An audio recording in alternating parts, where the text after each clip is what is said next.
Hi, PT.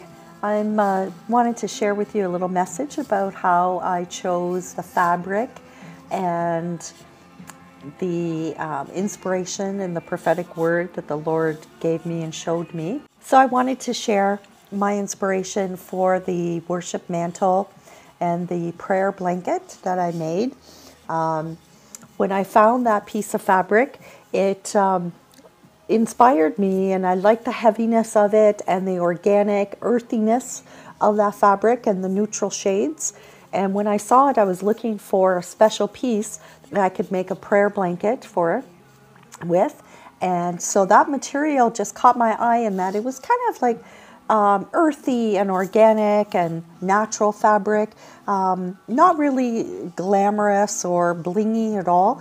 And so it brought to mind some of these scriptures here, and I'll read them, share them with you. Our hope is that after we have lived this life for Jesus, we will be like him and we will be with him eternally. That's what we live for. That's what I create for, so that I can communicate and touch people's lives with the pieces of mantles and fabrics and flags that I create.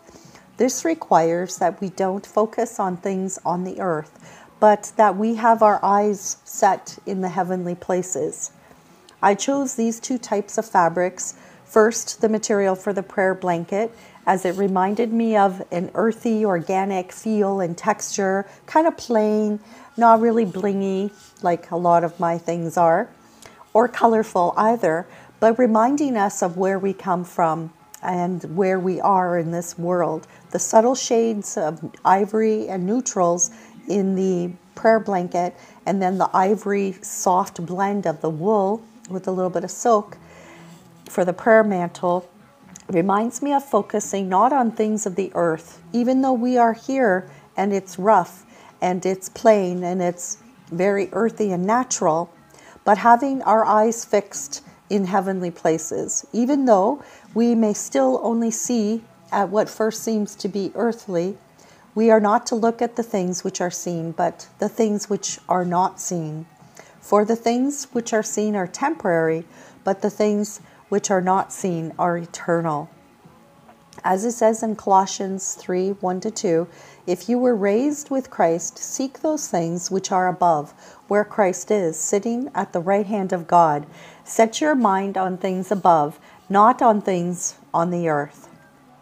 And in Ephesians 1:18, the eyes of your understanding being enlightened, that you may know what is the hope of his calling, what are the riches of his glory, of his inheritance in the saints. And then 2 Corinthians 4:17-18 says, for our light affliction, which is but for a moment, is working for us a far more exceeding and eternal weight of glory, while we do not look at the things which are seen, but at the things which are not seen. For the things which are seen are temporary, but the things which are not seen are eternal. And so this is my inspiration for that organic prayer blanket and mantle for you, is that it was very earthy and neutral and just reminding me of what we go through here on the earth. And it might not be glamorous, but it's solid and it's strong because we're keeping our eyes focused on him, which is eternal value. Amen.